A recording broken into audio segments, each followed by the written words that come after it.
Hola, bienvenidas a la clase 5 del curso de termodinámica. El contenido de esta clase es el siguiente. Primero vamos a comenzar con el repaso de la clase 4 y después nos va a llevar toda la clase a estudiar distintos sistemas simples, sus respectivas susceptibilidades termodinámicas y ecuaciones de estado. Los sistemas simples que vamos a analizar son alambre estirado, el caso ideal, material dieléctrico, el caso ideal, y una barra paramagnética en el caso ideal. Comenzamos con un repaso de la clase 4. La clase pasada vimos el concepto de susceptibilidad termodinámica, que se definía como esta respuesta de un sistema a cambios en sus variables. Vimos las susceptibilidades del sistema PVT. La primera que vimos fue la compresibilidad isotérmica, que se definía como una capa igual a menos 1 sobre B por la parcial dB en dP a temperatura constante. Esta en general va a ser función de las variables P y T. Y lo que nos describe esta susceptibilidad es cómo cambia el volumen del sistema cuando cambiamos su presión. Y esto a temperatura constante. Esto tiene unidades de 1 sobre P. Esta B se cancelaba con esta B y teníamos 1 sobre P. La siguiente susceptibilidad fue el coeficiente de expansión térmica isobárica o térmico isobárico, que se definía como esta beta 1 sobre B por la parcial dB en dt a presión constante. Esta también en general va a ser función de P y T y nos va a describir cómo cambia el volumen cuando se le cambia la temperatura a una presión constante. Esta tiene unidades de 1 sobre T, ya que el B se cancela con el B y nos queda 1 sobre T. La tercera susceptibilidad que vimos fue el cambio dP en dt a volumen constante. Y vimos que con las propiedades matemáticas de estos sistemas en los que se tiene una ecuación de estado, y la ecuación de estado está bien definida, es suave, etcétera, entonces con esas herramientas de cálculo 3 obtuvimos que esta tercera susceptibilidad, cómo cambia la presión cuando cambia la temperatura, era simplemente beta entre kappa, estas de acá arriba. Y esta tiene unidades de presión entre temperatura, como pueden ver aquí. Además vimos un par de aplicaciones, la aplicación 1 y 2, en los que dábamos kappa y beta y debíamos determinar la ecuación de estado en general x igual a x de y y z.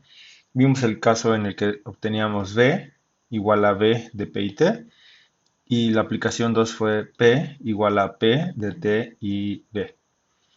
Y el procedimiento en general era simplemente obtener, número 1, el cambio infinitesimal de la variable que estamos tratando, conforme cambian las otras dos variables, en este caso y z.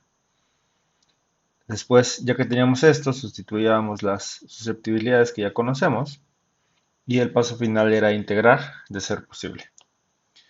Ahora, en distintos problemas les van a preguntar eh, pues que obtengan justamente esta ecuación de estado y a veces van a tener que obtener una distinta a la x igual a x de y y z, tal vez y igual a y de x y z, y después despejar. Y eso surge porque a veces es más fácil obtener la de y, integrar, etcétera, que obtener la de x. Pero eso pues uno aprende a cuál obtener y a cuál utilizar con experiencia y con colmillo. Y vimos un par de ejemplos. En el ejemplo 2 vimos una tercera aplicación que, dada una ecuación de estado, vimos para el caso del gas ideal, debíamos determinar los coeficientes kappa, beta y el tercer coeficiente, kappa sobre beta. Entonces, esos son los dos tipos de problemas que pueden surgir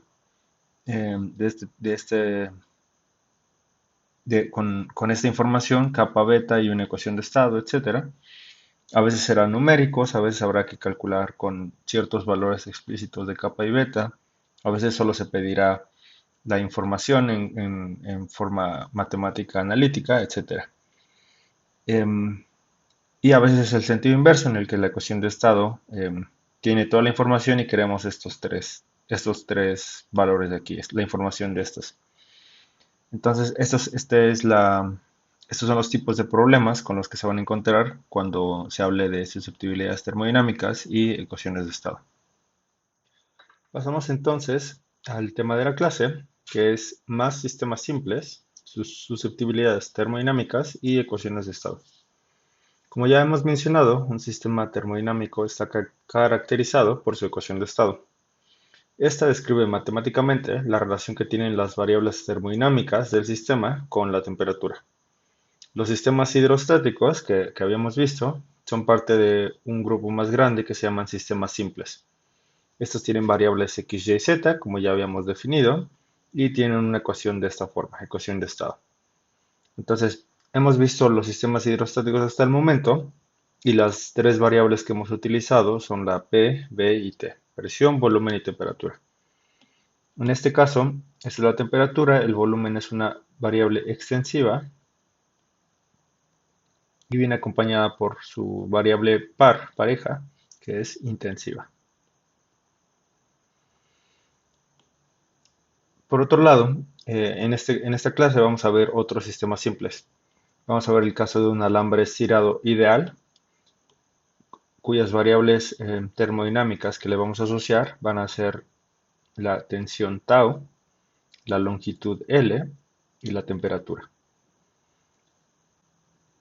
Por otro lado, vamos a ver el material dieléctrico ideal, cuyas variables van a ser la temperatura, por supuesto, la polarización total pi y el campo eléctrico E aplicado. Y vamos a ver una barra paramagnética ideal también. Y poco a poco iremos viendo por qué se llama ideal. Con variables temperatura, campo magnético H, que es la notación que se le da en el Jackson, que es parecida a la B, pero en presencia de materiales. Y la magnetización total, que denotaremos como M minúscula en este caso. Iremos viendo más o menos por qué es cada caso. Piensen a lo largo de la clase de estas parejas de variables, cuál es la intensiva y cuál es la extensiva en cada caso. Entonces vamos a ver pues vamos a obtener la ecuación de estado partiendo de las definiciones de sus susceptibilidades termodinámicas en cada caso. Bueno, entonces vamos a comenzar con el alambre estirado. Entonces tenemos aquí un alambre que se puede pensar como un sistema unidimensional. Está fijo el alambre a una pared o lo que sea.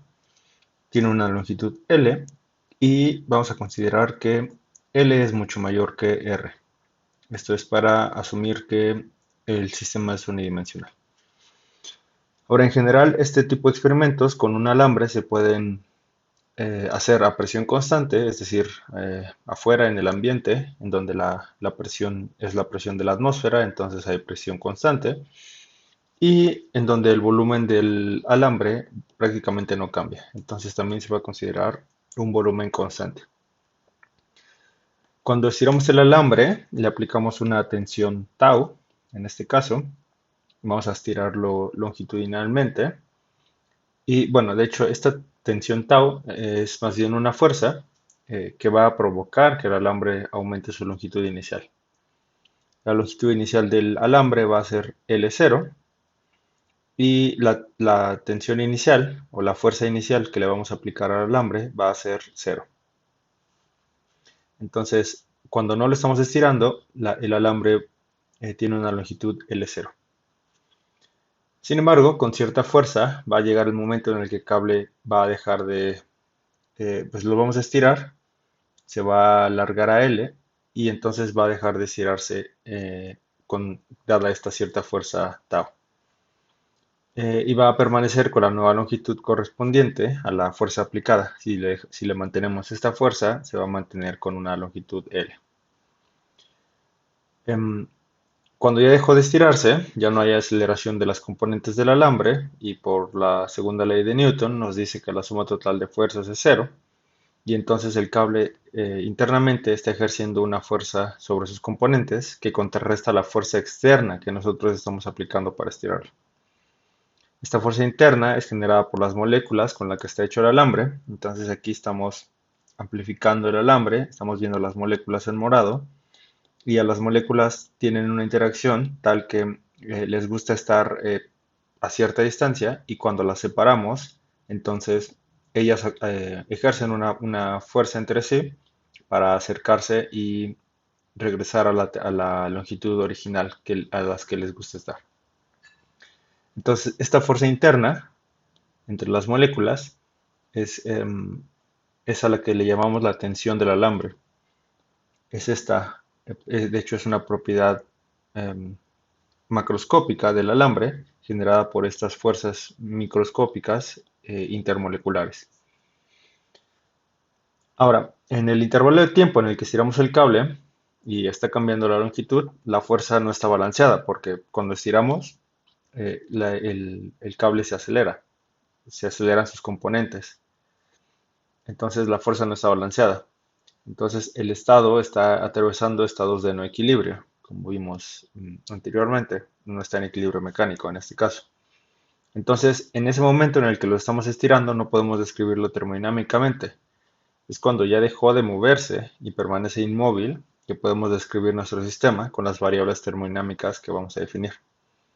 Entonces, en este caso resulta innecesario introducir las variables de presión y de volumen porque permanecen básicamente constantes, pero las que sí podemos introducir van a ser las siguientes. Entonces, utilizamos las variables termodinámicas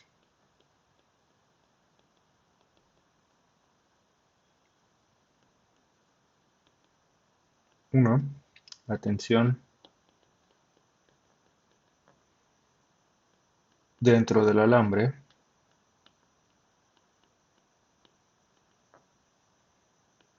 tau, que se mide en newtons.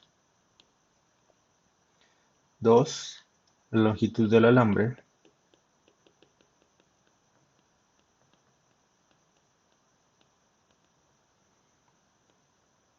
L, que se mide en metros en el sistema internacional. Y 3, la temperatura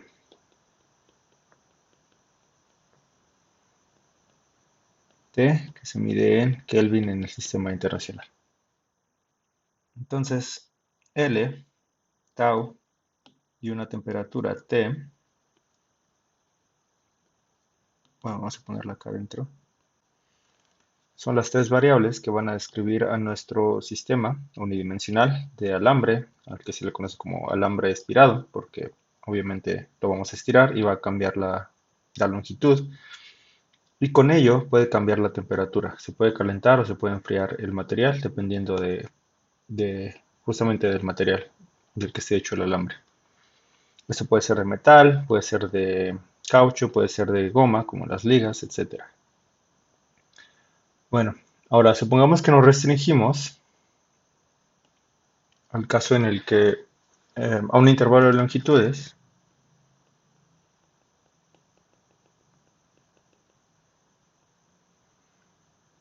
a un intervalo de longitudes en el que el alambre es elástico a temperatura constante.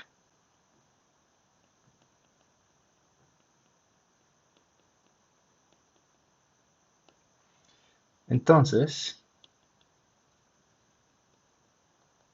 podemos utilizar la ley de Hooke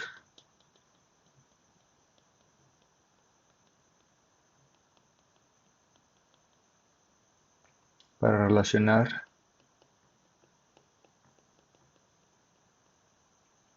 la tensión con la longitud. que es tau igual a menos K, donde K es la constante de Hooke del material, L menos L0, donde L0 ya dijimos que es la longitud inicial. Entonces, aquí vamos a definirle una K del material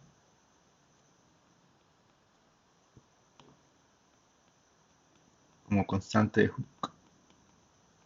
Entonces, en cierto intervalo, todos los materiales se comportan como con la ley de Hooke, que es la que acabamos de escribir, y ese es donde vamos a, en el intervalo en el que vamos a describir nuestro sistema. Em, Como existe una relación, suponiendo que existe una relación no solo entre la tensión y la longitud, sino entre la tensión, la longitud y la temperatura, entre L, tau y T, entonces, por cálculo 3, tenemos la relación diferencial de L en dt a tau constante por dt más de L en d tau a t constante por d tau. Entonces, así se relaciona un cambio infinitesimal entre las variables termodinámicas de ese sistema. Entonces, como vimos en el caso hidrostático, este tipo de derivadas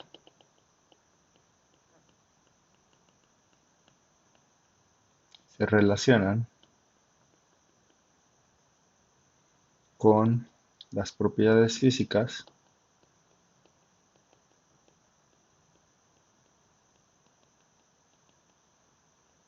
que conocemos como susceptibilidades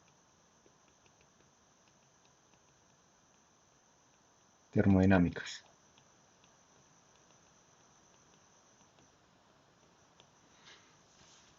Entonces, para sistemas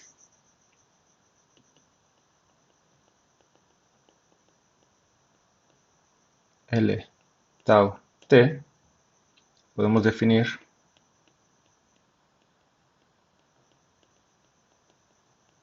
el coeficiente de expansión térmico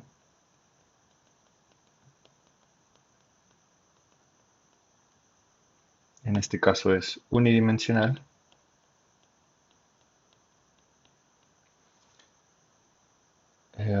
también conocido, como ya sabemos, como expansividad lineal,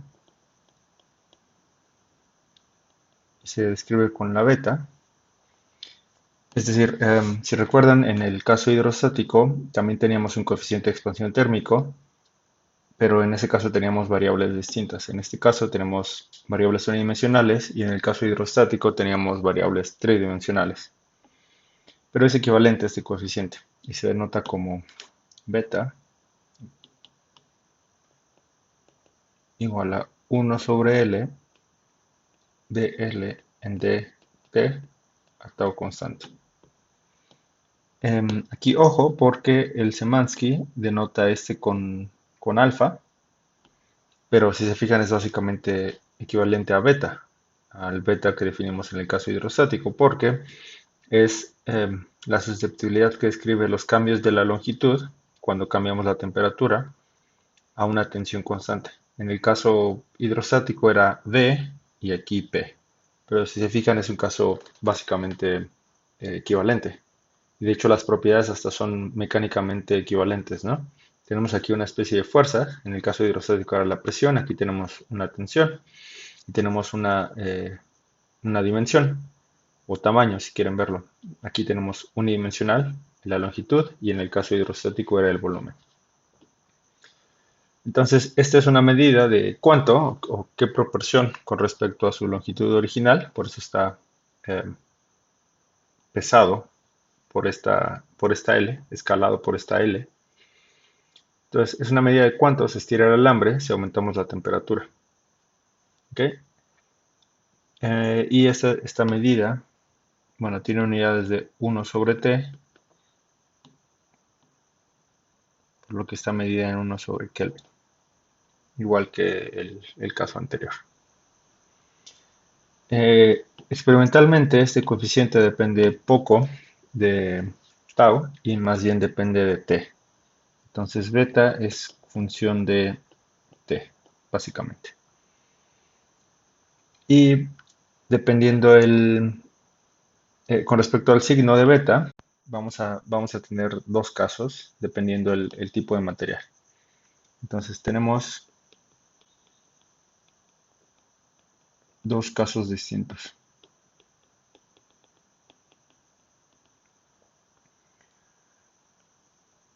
Para metales, beta es mayor que 0, lo que significa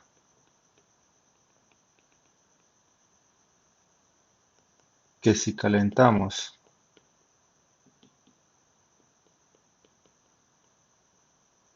un alambre de metal,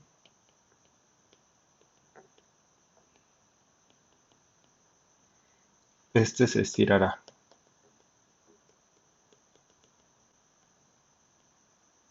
Es decir, sin necesidad de aplicar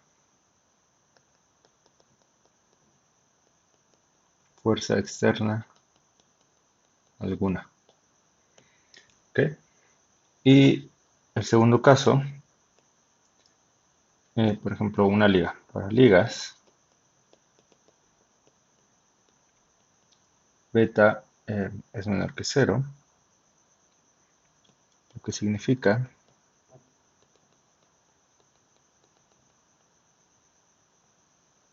que si calentamos una liga, esta se contraerá. Es decir, sin necesidad de aplicar fuerza externa.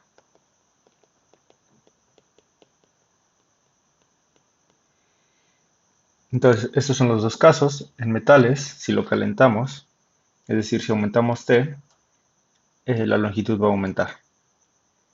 Y esto es intuitivo, ya que pues sabemos que los sartenes, las cacerolas, etcétera, em, se agrandan cuando se calientan los rieles del tren. Por eso es que tienen esta separación entre rieles, ya que la separación longitudinal, digamos, entre los rieles, porque los rieles se calientan, los rieles están hechos de metal y al calentarse se expanden. Y si no tuvieran la separación longitudinal, como ejemplo, no sé, digamos, tengamos los rieles así, separados paralelamente, y estos son los durmientes, ¿no?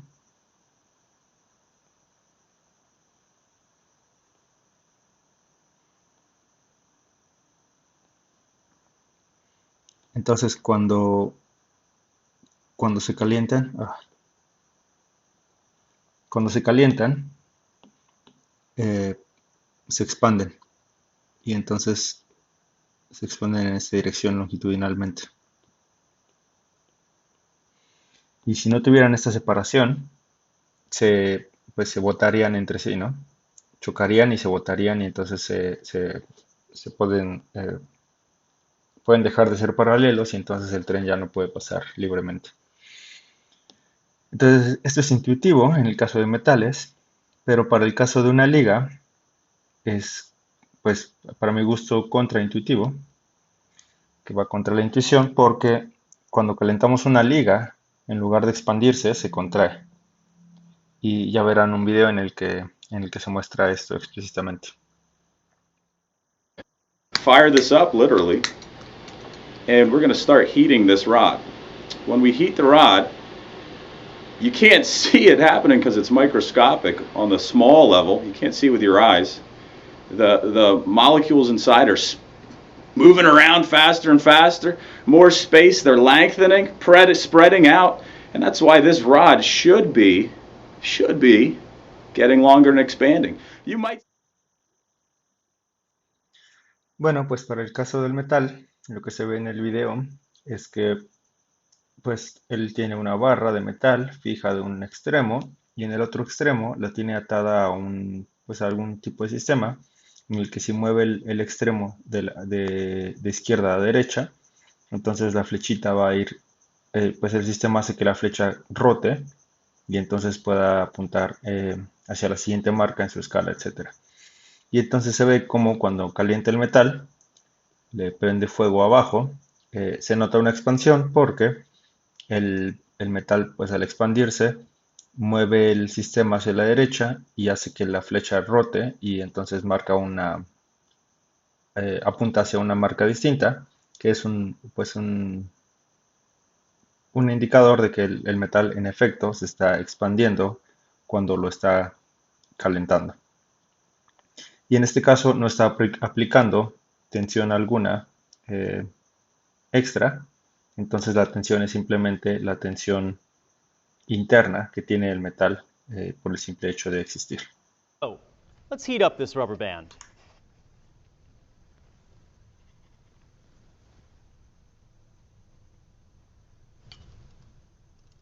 Look at the scale.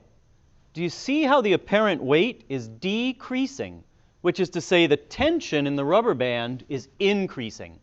Thus, the rubber band is contracting as it gets hotter. Is that what you predicted? Para el caso de la liga, el sistema que vimos es pues un sistema que sostiene una liga y la liga a su vez sostiene un sólido, un objeto, y ese objeto está puesto sobre una balanza, una báscula en este caso, que mide, no sé, digamos 100 gramos. De hecho, este número me lo inventé yo, pero digamos que mide 100 gramos. Y cuando pasa a calentar la liga con una lámpara que pues está emitiendo calor, la, la báscula ahora marca 90 gramos. Eso significa que pues hay una fuerza que le está ayudando a cargar el objeto tal que pesa menos, digamos. La báscula está midiendo menos fuerza. Entonces alguien le está ayudando a cargar el objeto y eso significa que pues de hecho la liga se está contrayendo de tal manera que está generando una mayor tensión interna y el objeto pesa menos en ese sentido, ¿no? La báscula mide un menor peso. Aquí la fuerza externa es constante, es decir, la fuerza que le estamos aplicando es el peso justamente de este objeto. Entonces, este objeto no se cambió, pesa lo mismo, no importa que le hagas a la liga, sigue pesando los 100 gramos. La diferencia es que justamente la liga ahora tiene una mayor tensión interna, jala más hacia arriba y por lo mismo se está contrayendo. Entonces, en este caso, se calentó la liga, se contrajo y todo fue a una tensión constante. La tensión justamente de el peso, la tensión generada por el peso externo de este objeto. Bueno, otra susceptibilidad en este sistema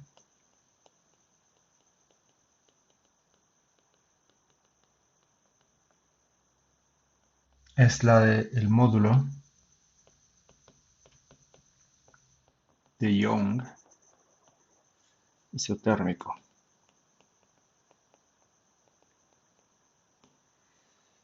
Se define como una Y,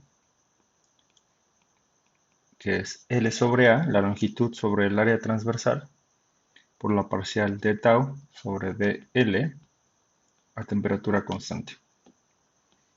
¿Ok?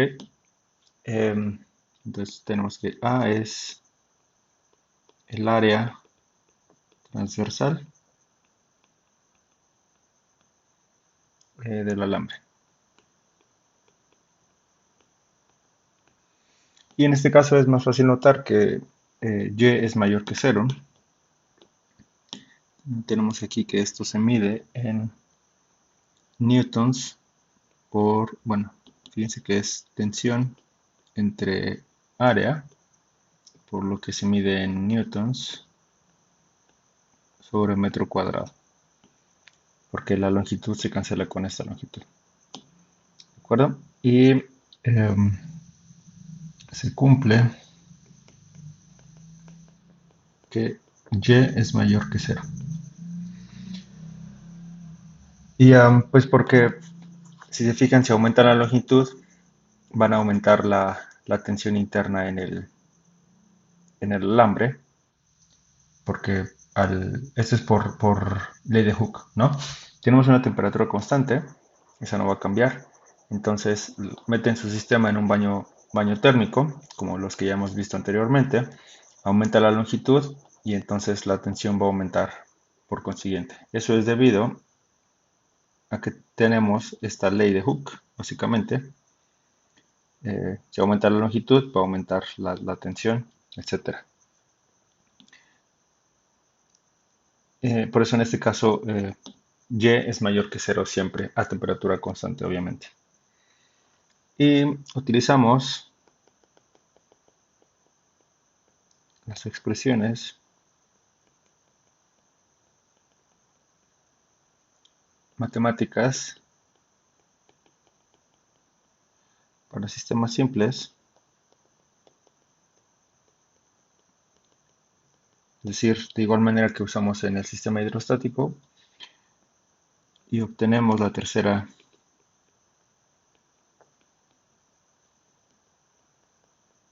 susceptibilidad.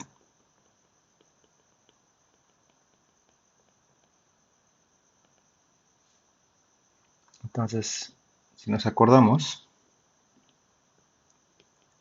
teníamos esta expresión de tau de L a temperatura constante, de L de T a tau constante, de T de tau a L constante era igual a -1.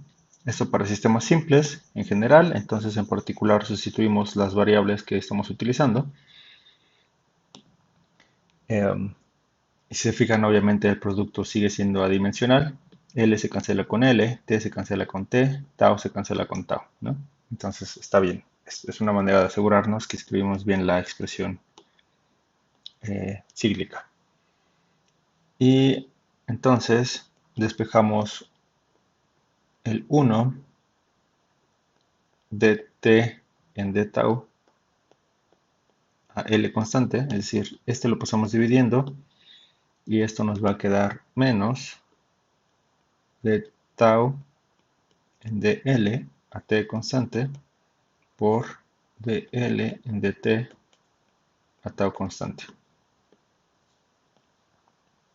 Nos acordamos de la regla inversa, regla del inverso. Entonces tenemos d tau en dt a L constante y sustituimos ahora sí las susceptibilidades que definimos. Entonces, bueno, primero tenemos un menos y ahora este de aquí, de tau en dl, es simplemente a sobre L por Y. Es decir, se relaciona con el coeficiente de Young y nada más arreglamos las constantes que nos hacen falta. Y este de acá al lado, de L en dt, es simplemente L por beta. ¿De acuerdo? Entonces, tenemos que la tercera susceptibilidad de tau en dt a L constante va a ser menos beta por A por Y. ¿Ok? Y esto nos habla de que para un incremento en temperatura, el cambio de la tensión va a ser el signo opuesto a esta beta por A por Y. Y si se fijan, teníamos que Y es mayor que 0, A es mayor que 0 porque es un área. Entonces, este tercer coeficiente de tau en dt va a depender del signo de beta del material. Para metales, beta es mayor que 0, entonces para metales este va a ser menor que 0. Y para la liga, que beta es menor que cero, entonces este menos va a cambiarle el signo y entonces esto va a ser mayor que cero. Entonces, por supuesto que este va a depender de la beta del material. Y bueno, con estos coeficientes, con estas susceptibilidades termodinámicas, se puede construir la ecuación de estado. Se puede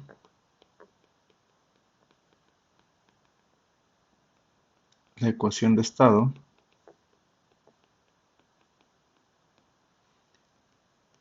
para el alambre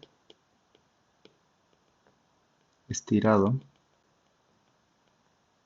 ideal eh, de longitud inicial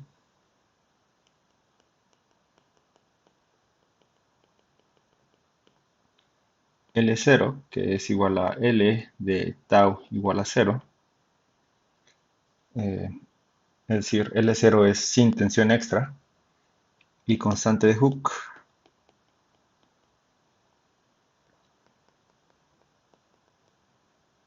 K,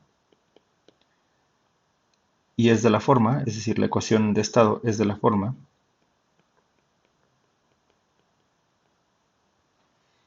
tau, que es función de L y T, es K, la constante de Hooke, por la temperatura, por L sobre L0, menos L0 cuadrado entre L cuadrada. Y la manera de obtener esta ecuación de estado es justamente como la que utilizamos en la clase pasada, eh, integrando y, bueno, escribiendo la ecuación diferencial para tau, sustituyendo los coeficientes de las susceptibilidades termodinámicas e integrando. En este caso, esta es semi-ideal, déjenme corregir aquí, semi-ideal,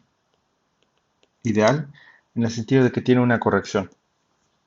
Si ustedes se fijan, tiene dos términos. El primero es la constante Hooke por T por L entre L0. Entonces, la tensión, como vimos, a una temperatura fija es proporcional o aumenta cuando aumentamos la L. Esto es simplemente por ley de Hooke. Tenemos aquí una constante, si aumentamos L, entonces nos va a aumentar la tensión. Entonces aquí tenemos un término extra que de hecho es para arreglar, digamos, la ecuación de estado del alambre estirado ideal, por eso le llamé semi-ideal, porque este término es para describir una mayor cantidad de alambres estirados, porque no todos se van a comportar de esta manera en el intervalo en el que hablamos, sino que va a requerir de un término extra, y ese término extra está aquí. Entonces por eso es la ecuación de estado de un alambre estirado semi-ideal. Y con esto, pues con esto tenemos toda la información de nuestro sistema. Ya tenemos la ecuación de estado y ya tenemos la definición de los coeficientes o susceptibilidades termodinámicas. Pasamos a nuestro siguiente sistema simple. En este caso vamos a ver un material dieléctrico. Entonces vamos a ver un recordatorio de electrostática.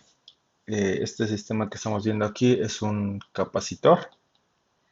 Entonces, para que recuerden, el capacitor es un sistema eléctrico que sirve para almacenar carga eléctrica. La propiedad física de justamente la capacidad para almacenar carga eléctrica se llama capacitancia. Entonces, ese es un pequeño recordatorio de ese concepto. Y tenemos un sistema que consiste de dos placas. Estas son placas de un material de conductor eléctrico que conduce electricidad, es decir, de cualquier tipo de metal. Tienen área y son paralelas. Ujú. Entonces, la separación entre ellas es D. Queremos que D sea mucho menor que, digamos, un lado L o cualquiera de sus lados L. ¿Ok? Entonces, este este esquema se tiene que ver como que esta separación es muy pequeña y las placas son realmente muy grandes. Aquí no se ve así, pero vamos a considerarlo de esa manera, porque de hecho así son los capacitores.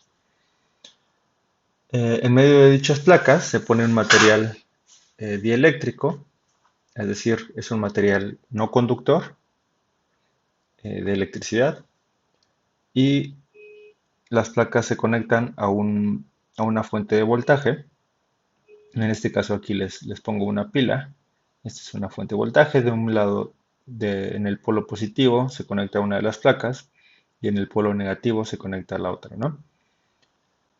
Eh, y entonces justo cuando se prende pues el sistema, cuando se conectan los dos polos, aquí van a venir, se van a conducir cargas positivas y se va a llenar la placa con cargas positivas y de este lado se va a llenar con cargas negativas. Esto va a generar que se genere un campo eléctrico. Tenemos cargas positivas, cargas negativas. Eso forma inmediatamente un campo eléctrico entre las placas. Este campo es externo. Y entonces el material dieléctrico no va a poder transmitir estas cargas positivas de un lado para el otro o las negativas de un lado para el otro, ¿no? Si el interior fuera de un conductor, o si por ejemplo conectamos las placas con otro cable, pues entonces justamente van a permitir el flujo de corriente, el flujo de cargas positivas para acá y negativas para acá, es decir, corriente eléctrica. Pero en este caso tenemos un dieléctrico, entonces este material no conduce la electricidad. Incluso si no tuviéramos este material y estuviera al vacío, digamos, y aumentamos el voltaje, puede haber rayos, ¿no? Aquí, es decir, puede haber corrientes. Se puede transmitir la corriente si no hay ningún material. Pero conforme menos conductor sea el material que hay dentro, entonces más trabajo le va a costar a la corriente eh, fluir de un lado para el otro. Entonces, justamente, esa es la ventaja de introducir un dieléctrico entre las placas, que el dieléctrico evita que haya esos rayos, eh, que haya ese flujo de corriente y por lo mismo puedes almacenar carga aquí y acá sin el temor de que se vaya a- de que vaya a existir una corriente eléctrica que descargue esas placas.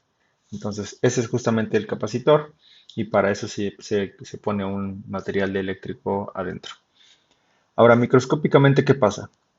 Cuando se prende el campo eléctrico, cuando se conectan la pila y se genera el campo eléctrico externo, pues el dieléctrico está hecho de átomos, átomos con sus núcleos y sus electrones, ¿no?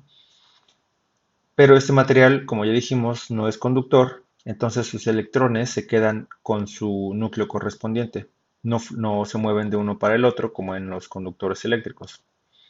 Entonces, al no poder moverse y al existir un campo eléctrico, lo que pasa es que la carga, como el campo eléctrico está apuntando para la derecha, los electrones van a querer ir hacia la izquierda y los protones que están en el núcleo van a querer irse hacia la derecha.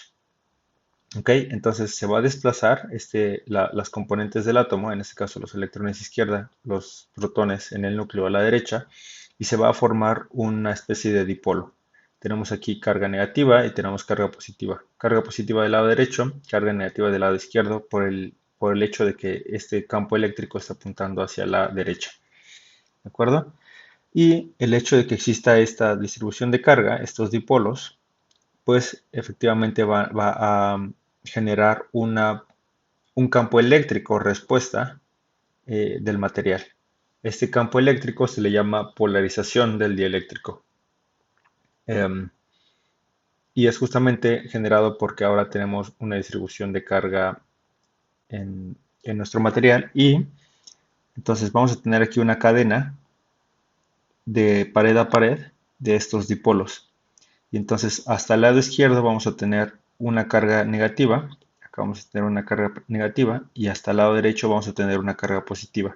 Entonces macroscópicamente lo que vamos a ver es una polarización de derecha a izquierda, eh, que es justamente en sentido contrario al campo eléctrico.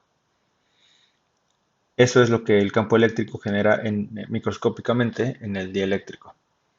Y esta P que escribimos aquí es P es la polarización del dieléctrico, o también se le conoce como momento dipolar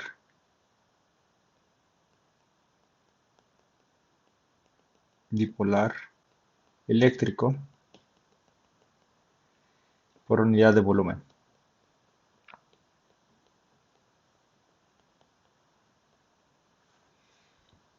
Entonces, si se fijan, eh, justamente se le llama momento dipolar eléctrico porque forma dipolos en cada punto. Cada átomo se considera como un dipolo. Entonces, cada puntito se le puede asignar la P. Esta P que es una densidad de momento dipolar eléctrico, o bien momento dipolar eléctrico por unidad de volumen. Pero, entonces, como ya les decía, macroscópicamente lo que va a pasar es que esta pared se va a llenar de cargas positivas.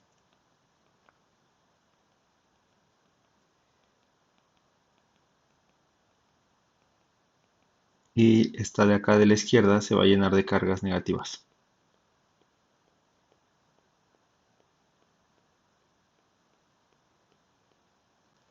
¿Ok?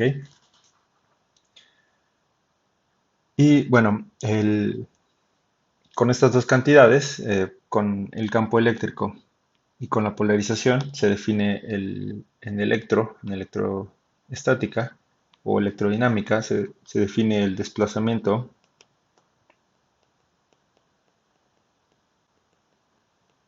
eléctrico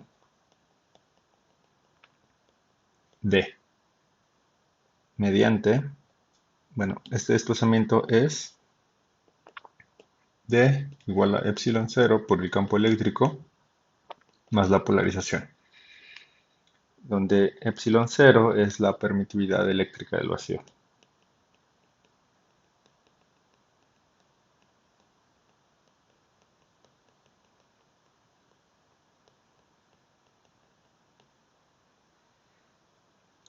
El campo eléctrico E es externo y el desplazamiento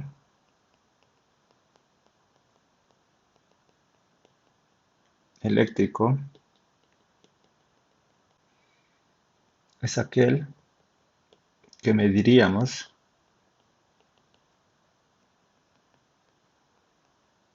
en el interior del dieléctrico.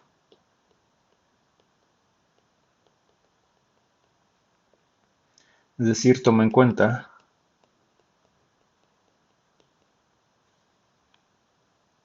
el campo externo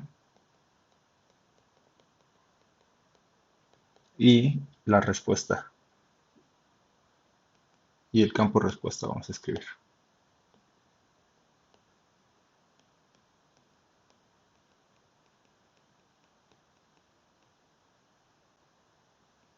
¿De acuerdo? Ahora, en nuestro caso, todas las direcciones son en el eje de las X, en esta dirección. No estamos considerando ni la profundidad ni la altura.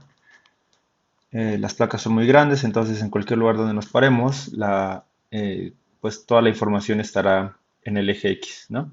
Entonces vamos a tomar simplemente estas cantidades sin vectores. Y el desplazamiento lo pongo aquí porque es otro paréntesis de electrostática. Así se define y se relacionan estas dos cantidades con el desplazamiento eléctrico justamente. Pero en nuestro caso vamos a enfocarnos en el campo eléctrico E y la polarización. Entonces, eh, vamos a ver que como ya les había dicho, en cada punto del material tenemos un átomo, ¿no? Y entonces este átomo se polariza y genera la polarización. Entonces el P realmente, como P, este vector, si quieren verlo sin el vector porque está en una sola dirección, como P cuantifica el momento dipolar eléctrico por unidad de volumen,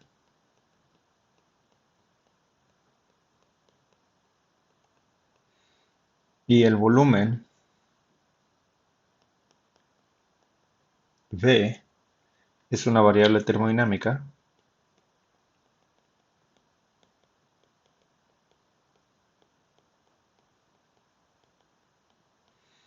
vamos a preferir utilizar la cantidad total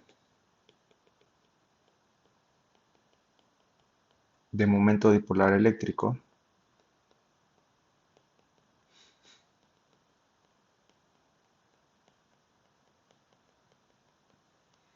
en el dieléctrico, en el material dieléctrico.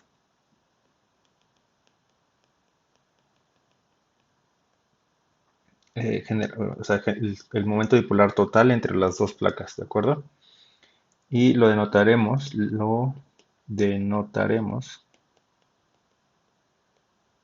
mediante una pi. En este caso, pi se relaciona con la p mediante p es igual a pi entre b. Es decir, el momento dipolar por unidad de volumen es justamente el momento dipolar total entre el volumen total, ¿no? Entonces vamos a querer hacerlo explícito, pues la B ya es una variable termodinámica y no queremos que se esconda, ¿no? En esta P. Entonces simplemente vamos a utilizar pi, que es el momento total, el momento dipolar total, entre el volumen. Y en nuestro sistema, P va a ser una constante, la presión no va a cambiar. Estos experimentos se hacen al aire libre, digamos, y, o en cámaras de vacío a presión constante. Y el volumen de este material tampoco cambia. Entonces, tanto el volumen como la presión van a ser constante y estas no las vamos a considerar en este sistema. Y aquí, cuidado, porque aquí esta es presión. Esta es presión, no es polarización. Entonces aquí olviden a la presión, olviden esta P de presión. La P que vamos a utilizar es la polarización. Y entonces, aquí obviamente es polarización y momento dipolar eléctrico total entre el volumen. Em, Entonces ya estamos listos para definir nuestras variables termodinámicas que vamos a utilizar en ese sistema. Entonces podemos describir a nuestro sistema dieléctrico con tres variables.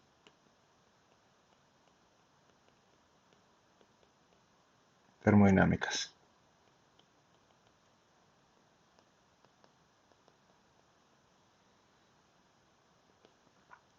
Entonces tenemos el campo eléctrico,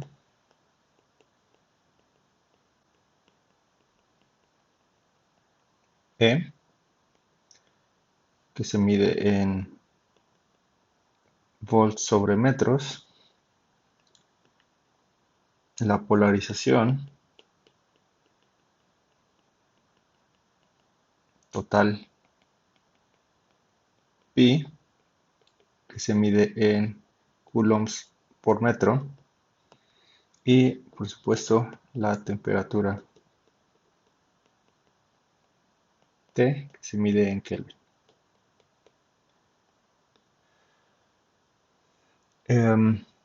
Y se relacionan con una ecuación de estado.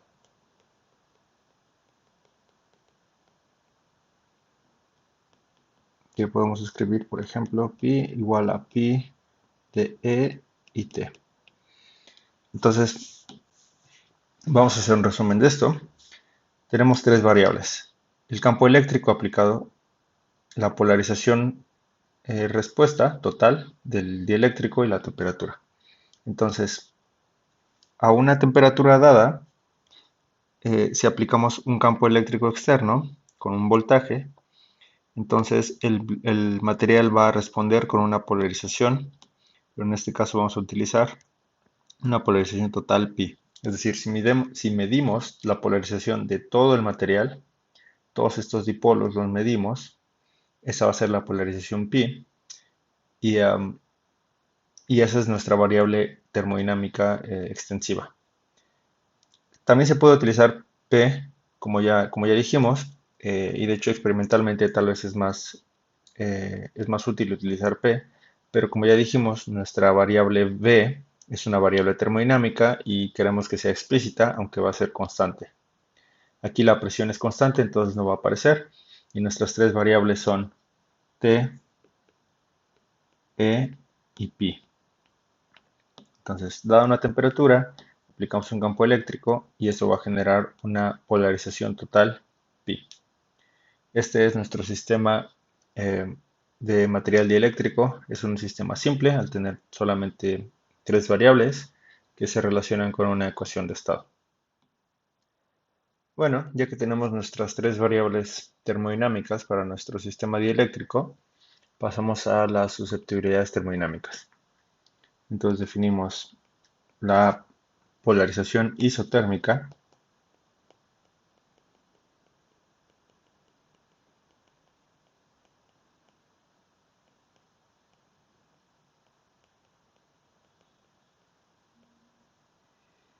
eh, que se define mediante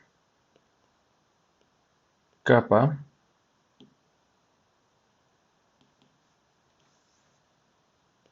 capa 1 sobre pi de pi en de e a t constante. Entonces, esto cuantifica la respuesta del material cuando se cambia el campo eléctrico externo, ujú, a temperatura constante. Entonces nos dice cuánta polarización aumentó o disminuyó si se aumenta o se disminuye el campo eléctrico a temperatura constante. Entonces, esto tiene unidades de 1 sobre E, es decir, eh, 1 sobre volts sobre metro, es decir, metro sobre volts. Y si se fijan, pues se ocupa la capa porque estamos variando a una temperatura constante y es la que hemos utilizado en los otros procesos, en los otros sistemas simples, para denotar la susceptibilidad eh, termodinámica, en este caso la polarización isotérmica. Polarización porque estamos midiendo la polarización y está escalado con la polarización original del sistema. Ujú. En este caso, cuando se aumenta el campo eléctrico, la magnitud de la polarización total, pi, también aumenta. Y eh, aunque, como vimos, la polarización aumenta en el sentido contrario, eh, apunta en el sentido contrario de la polarización pi, pero en magnitud aumenta. ¿Ok? Conforme E aumenta, pi aumenta. Entonces, ahora pasamos a la susceptibilidad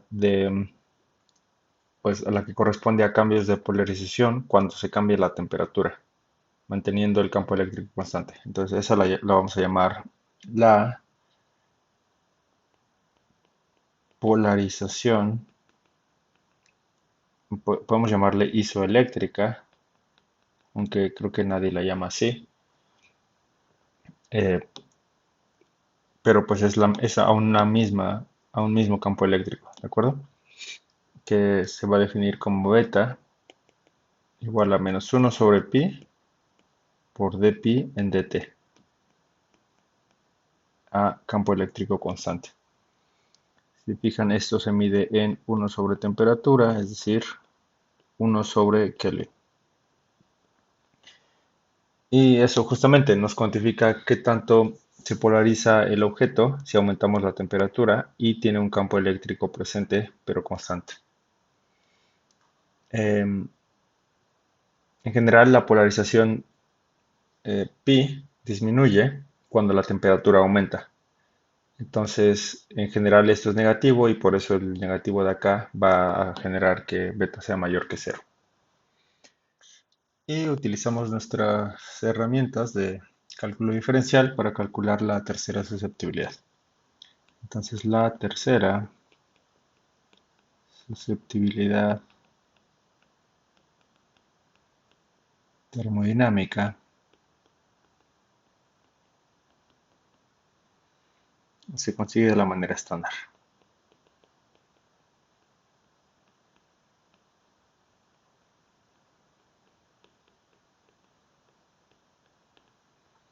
Entonces tenemos dpi de temperatura constante, por dE en dt a pi constante, por dt en dpi a campo eléctrico constante igual a -1. Nos aseguramos de que las unidades se cancelen. E con E se cancela, T con T se cancela y pi con pi se cancela. Despejamos dE en dt a pi constante y obtenemos que eso es igual a -1 sobre dpi dE, la temperatura constante, por dt en dpi a campo eléctrico constante. Usamos la regla cíclica sobre dt en dpi. Vamos a obtener dE en dt a pi constante. Eso va a ser igual a menos dpi en dt a e constante, porque usamos la regla cíclica, sobre dpi en dE a t constante. Y entonces nos acordamos que esto va como beta, pi por beta, 1 sobre pi por beta. Bueno, mejor dicho, esto es pi por beta y esto es pi por capa. Entonces, esto simplemente nos da que dE dt a pi constante va a ser igual a beta sobre capa. El signo menos se lo lleva el beta.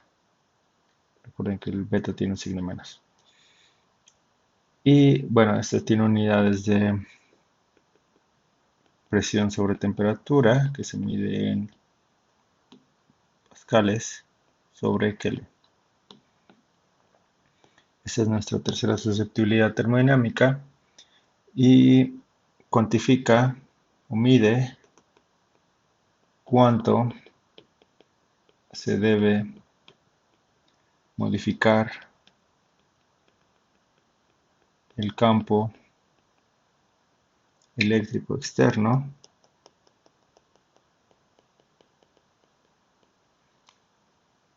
cuando se cambia la temperatura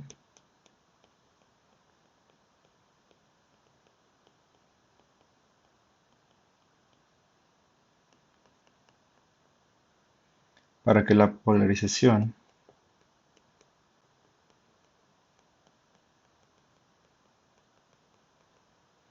total del sistema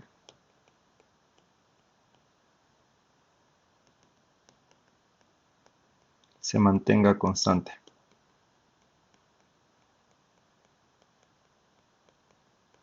Entonces, en ese sentido, esta tercera susceptibilidad es, digamos, medio extraña porque estamos cambiando ambas cantidades externas, digamos. El campo eléctrico que es externo, que se ajusta con una perilla, conectando distintos voltajes, y la temperatura que se ajusta con el baño térmico, digamos. Y la polarización no se puede modificar a mano, digamos, solo se modifica cambiando justamente el campo eléctrico o la temperatura. Entonces, en este caso, esta susceptibilidad justamente es de componentes externas, digamos, del sistema.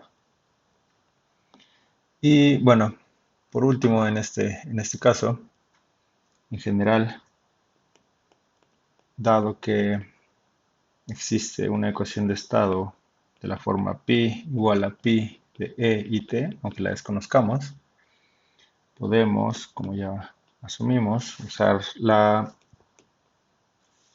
expresión para los cambios infinitesimales. De pi va a ser de pi de e a t constante más, perdón, por de e más de pi dt a i constante por dt. Nos acordamos de las definiciones, eso nos va a dar menos pi por beta dt más pi por kappa de. Nada más cambia el orden y entonces podemos pasar dividiendo la pi y nos va a quedar menos beta de t más kappa de. Esto es una expresión en general y si supiéramos si supiéramos cómo se comporta beta y cómo se comporta kappa, podríamos integrar en caso de que fuera integrable. ¿De acuerdo? Aquí del lado izquierdo va a dar un logaritmo y del lado derecho va a dar algo dependiendo de las propiedades del sistema. Entonces vamos a ver un caso particular, que es el caso del material dieléctrico ideal.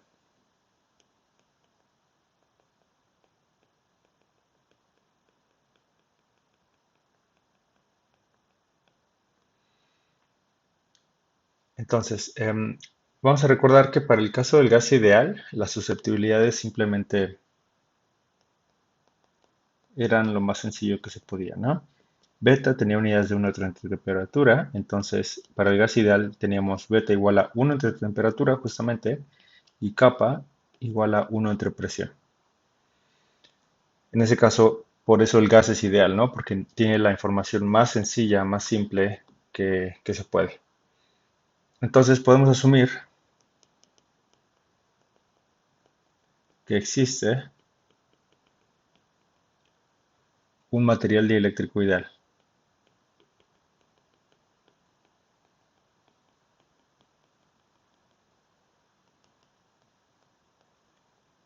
Que cumple justamente con que kappa, en este caso va a tener las unidades de 1 entre el campo eléctrico, que es lo que habíamos visto, que tenía unidades en este sistema, va a tener unidades de 1 entre campo eléctrico. Y pues esto significa que conforme se aumenta el campo eléctrico, esta cantidad disminuye. Es decir, que la, po- la, perdón, sí, la polarización isotérmica, que es kappa, que tiene unidades de 1 entre E, va a disminuir conforme el campo eléctrico aumenta. ¿De acuerdo? Esto significa que si el campo eléctrico es intenso, el material ya se ha polarizado tanto que un ligero aumento en el campo casi no produce mayor polarización. Y viceversa, si el campo eléctrico es pequeño, pues lo mismo, ¿no? El campo eléctrico produce mayor polarización. Similarmente, podemos asumir que este sistema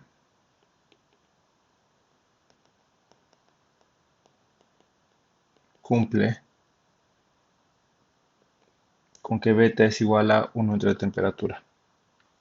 Es decir, lo más sencillo, que cumpla las unidades y listo. Y esto pues físicamente significa que cuando la temperatura es muy alta, el campo E producirá una polarización muy débil y un cambio en la temperatura no modificará sensiblemente la polarización y viceversa. Entonces, como ya habíamos obtenido esta expresión en general, vamos a utilizarla y vamos a sustituir nuestros coeficientes. Entonces tenemos que de pi entre pi va a ser igual a menos dt entre t más de e entre e. Podemos integrar de cierto pi 0 a pi, de pi prima entre pi prima va a ser igual a menos integral de t0 a t, de dt prima entre t prima, más la integral de e0 a e, de e prima entre e prima. Al integrar esto es muy sencillo, esto nos va a dar logaritmo de pi sobre pi 0. Eso va a ser igual a menos el logaritmo de t entre t0 más el logaritmo de e entre e0. Y pasamos de un lado todas las variables. Logaritmo de pi por t sobre e va a ser igual al logaritmo de pi 0 t0 sobre e0. Y esto simplemente es una constante, ¿no? Entonces va a ser el logaritmo de, vamos a llamar esa constante b pequeña por v, que de hecho es nuestro volumen. Y ahorita vamos a ver por qué. Entonces, tenemos la ecuación de estado del dieléctrico ideal, que es pi por t entre e igual a b por v, o bien pi igual a b por v sobre t por e. Y entonces nos dice que la polarización es proporcional al campo eléctrico, como ya habíamos visto, e inversamente proporcional a la temperatura. Y escogimos estas constantes B y V porque, como ya sabemos, la polarización es una cantidad que cuantifica toda la densidad de polarización del material. Entonces, conforme más grande o mayor volumen tenga el material, la polarización total va a ser mayor. En nuestro caso, B es constante, entonces esta no pinta, pero sí tiene que ser, sí tenemos que tener aquí presente que justamente la polarización total es proporcional al volumen. Aquí no la vamos a cambiar, pero la vamos a dejar aquí expresada como V por V. Y esta V es una constante que va a depender justamente del material.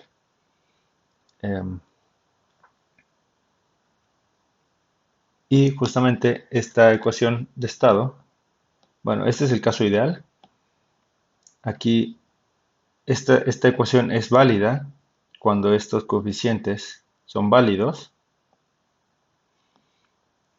pero resulta que experimentalmente, si la temperatura es mayor a 10 Kelvin, pues muchos dieléctricos eh, respetan esta ecuación.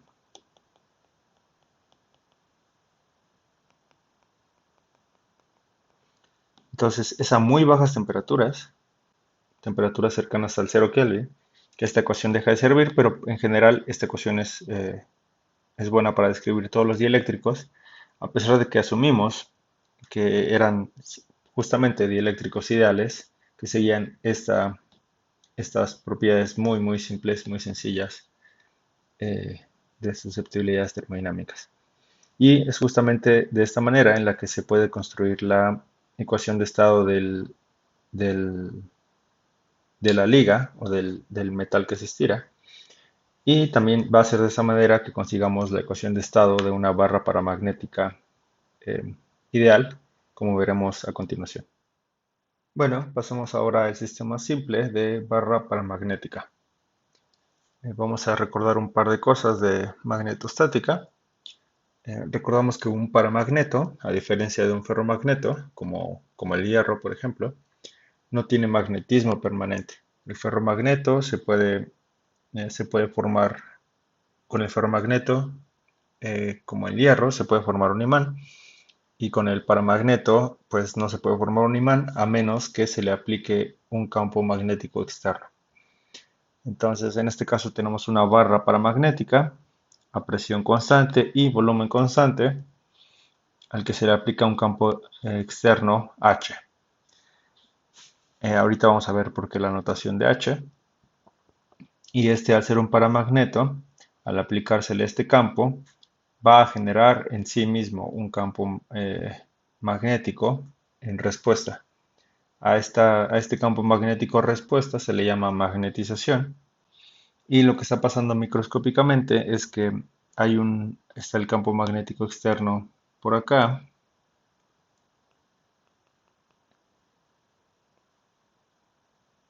Este lo aplicamos, pues no sé, envolviendo a la barra con un alambre que lleve corriente, y al prender la corriente se va a generar un campo magnético con la regla de la mano derecha, ¿no? Entonces, tenemos aquí microscópicamente los átomos con los que está formado el material, el núcleo y un electrón o electrones alrededor.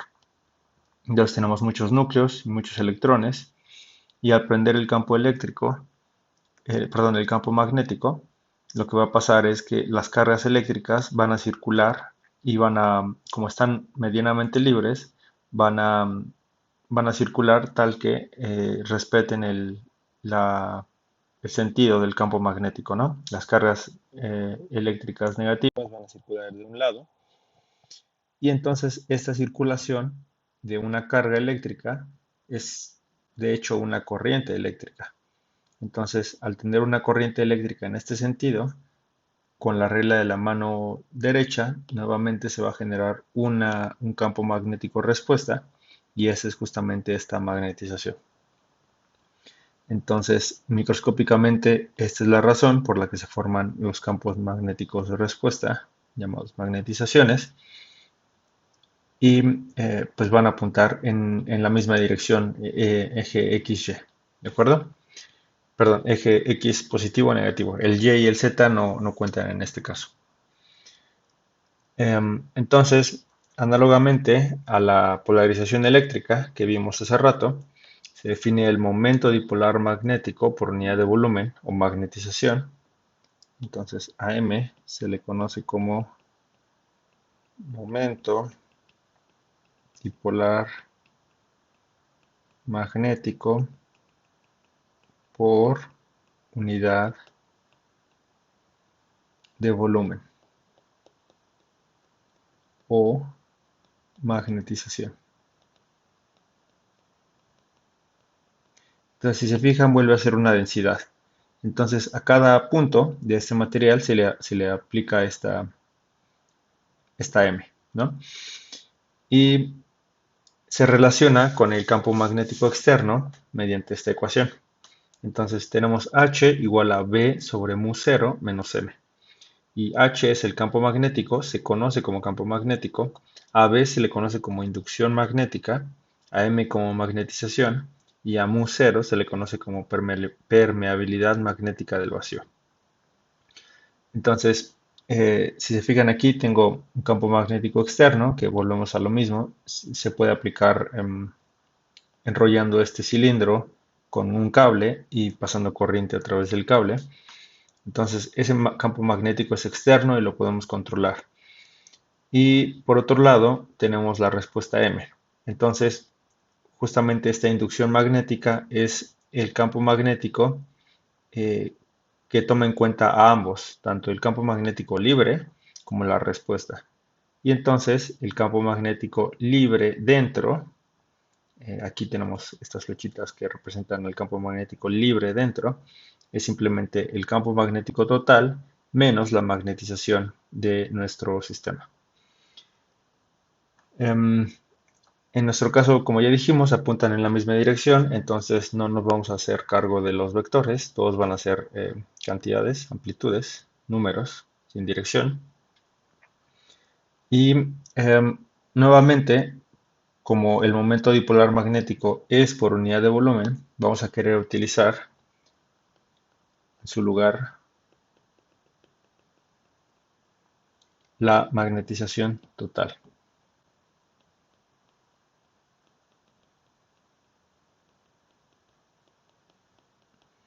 Y en nuestro caso vamos a anotar como M. Esto va a ser M mayúscula sobre V. De hecho, vamos a utilizar una M cursiva, digamos.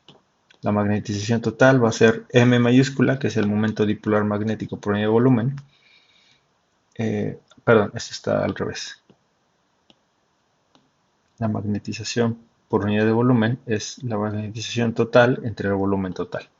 Nuevamente, el volumen en nuestro sistema va a permanecer constante, entonces estas son constantes, tanto la presión como el volumen, no las vamos a considerar como variables, pero sí vamos a querer hacer explícito el hecho de que justamente el momento dipolar magnético por unidad de volumen es justamente nuestra magnetización total entre dicho volumen, porque el volumen es una variable termodinámica y queremos que sea explícita en ese sentido. Entonces, podemos escribir a nuestro sistema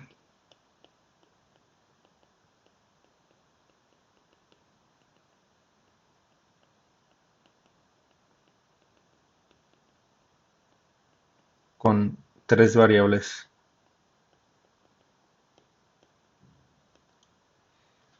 Va a ser un sistema simple, entonces vamos a poder usar el campo magnético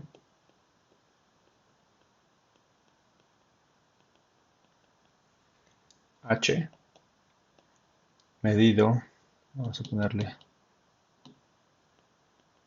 así, medido en amperes sobre metro.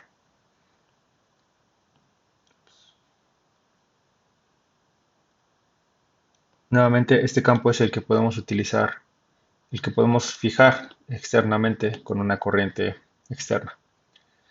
La magnetización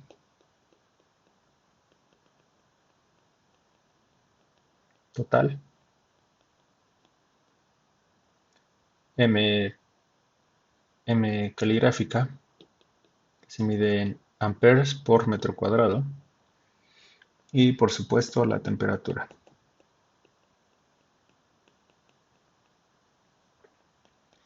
Medida, bueno, vamos a ponerle así en Kelvin.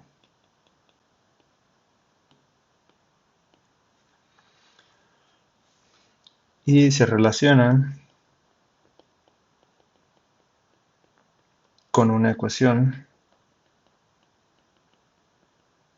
de estado que podemos escribir de la forma m igual a m de h y t.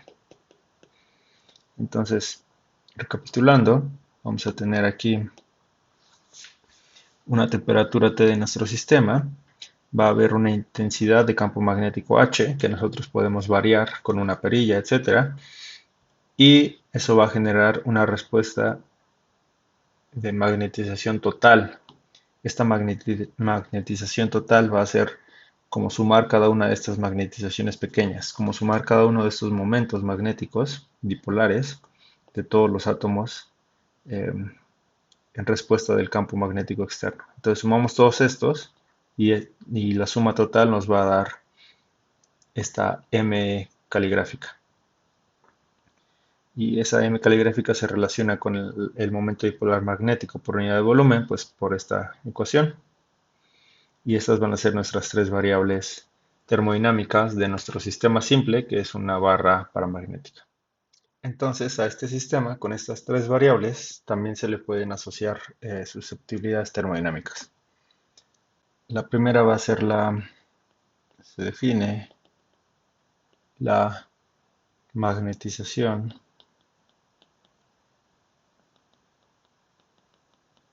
isotérmica. Vamos a ponerlo en verde. Y se define como siempre, va a ser una capa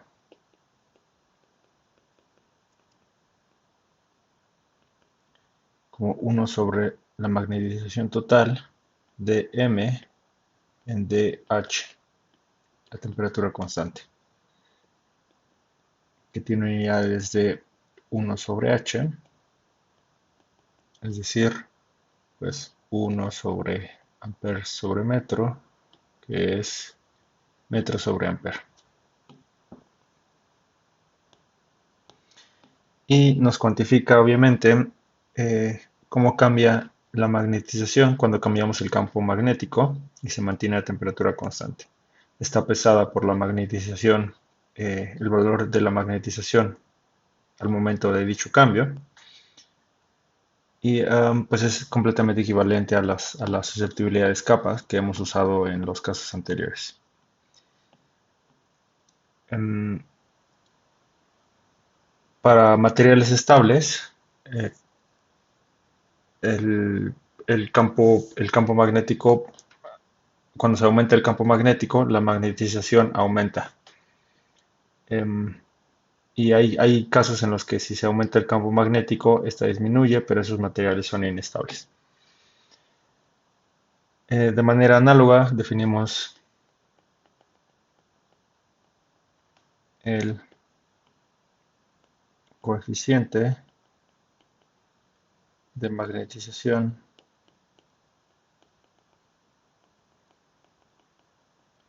podemos definirlo como isomagnético,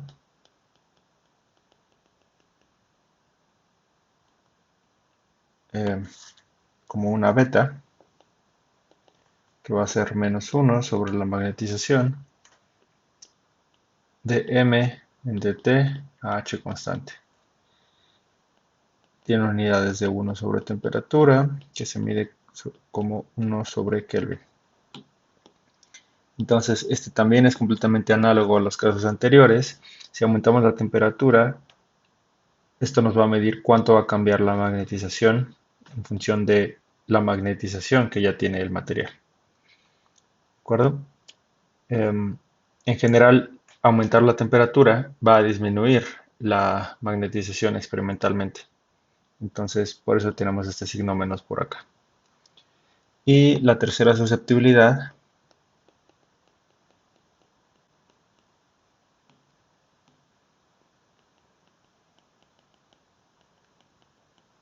se obtiene de la manera estándar, que ya hemos hecho varias veces, y va a ser de h en dt a m constante, y va a ser simplemente beta sobre kappa. Y esto cuantifica cuánto se necesita cambiar el campo magnético si se cambia la temperatura para que la magnetización total se mantenga constante. Tiene unidades de... el kappa tiene unidades de 1 sobre campo, entonces esto va a tener h sobre t, obviamente. ¿De acuerdo?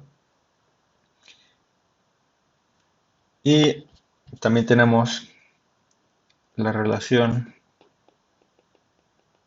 para cambios infinitesimales.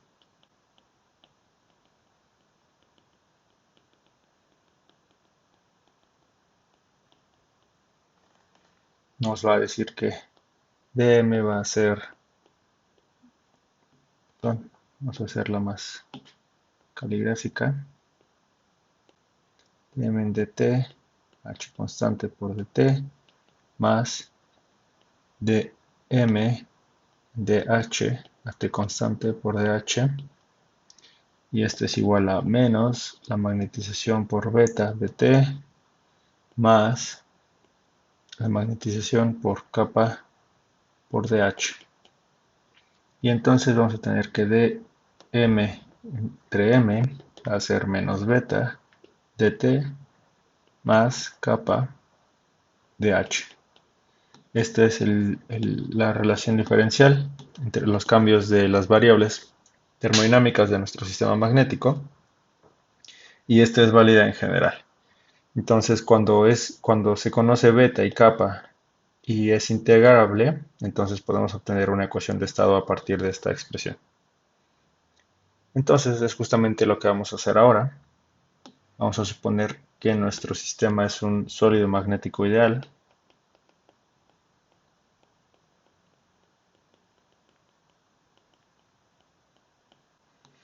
Y como en el gas ideal y el dieléctrico ideal, vamos a asumir que existe un material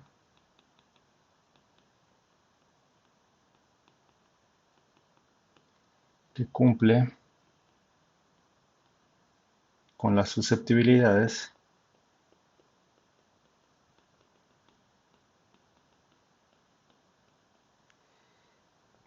kappa igual a 1 sobre h y beta igual a 1 sobre t. Entonces sabemos que kappa tiene unidades de 1 sobre h, entonces lo más sencillo es asumir que es justamente 1 sobre h, y beta tiene unidades de 1 sobre t, entonces lo más sencillo es asumir que es 1 sobre t. ¿De acuerdo? Entonces en este caso tenemos un sólido magnético ideal. Y entonces podemos utilizar esta expresión que acabamos de obtener acá.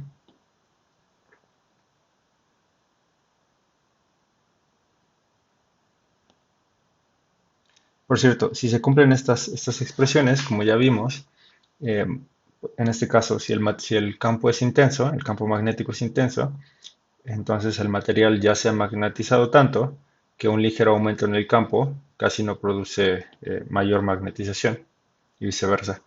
Y lo mismo para este coeficiente beta, ¿no? Significa que cuando la temperatura es muy alta, 1 entre t es muy pequeño, entonces el campo producirá una magnetización débil y un cambio en la temperatura no modificará sensiblemente la magnetización, ¿no? Y viceversa. Entonces podemos pasar a esta expresión. Tenemos esto de aquí, sustituimos menos dt entre t más dh sobre h, y otra vez volvemos a integrar de m0 a m, de m' entre dm, perdón, de m' entre m' va a ser igual a menos integral de t0 a t, de t' entre t', más la integral de h0 a h, de dh' entre h'. Integramos, eso nos va a dar logaritmo de m entre m0 igual a menos el logaritmo de t entre t0 más el logaritmo de h entre h0. Pasamos de un lado las variables, eso nos va a dar logaritmo de mt sobre h igual a logaritmo de m0 t0 sobre h0, y esto es simplemente el logaritmo de una constante que vamos a llamar c subíndice c. Despejamos y obtenemos que mt sobre h va a ser una constante, y eso significa que m va a ser la constante por h sobre t. Entonces, esta es la ecuación de estado de nuestro paramagneto ideal, y a esta ecuación se le conoce como la ley de Curie.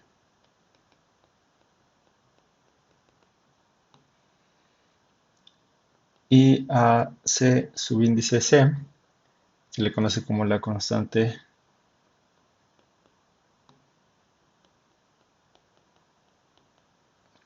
de Curie.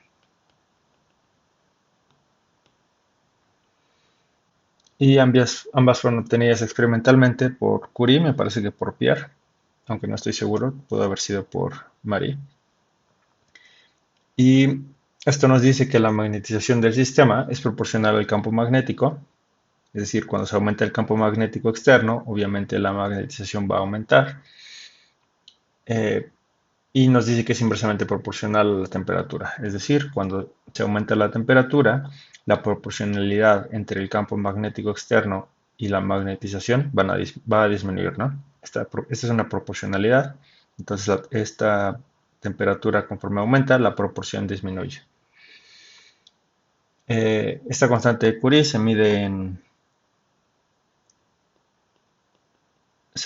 en metro cúbico Kelvin, y entonces notamos justamente que también aquí tenemos el volumen. Entonces aquí bien pudimos haber escrito una C pequeña por un volumen por H entre T, como lo hicimos en el caso del dieléctrico.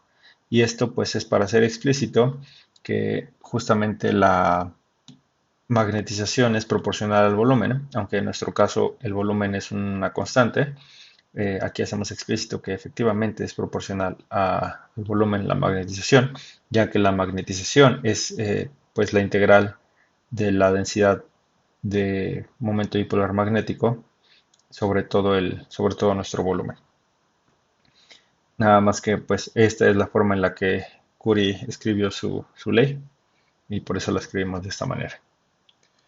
Y entonces esta es la manera en la que se obtiene la ecuación de estado de una barra paramagnética ideal en la que se supuso que nuestras susceptibilidades eran lo más sencillas posibles. Este es el caso ideal y hay maneras de hacerlo más complejo, pero pues este es el caso más sencillo.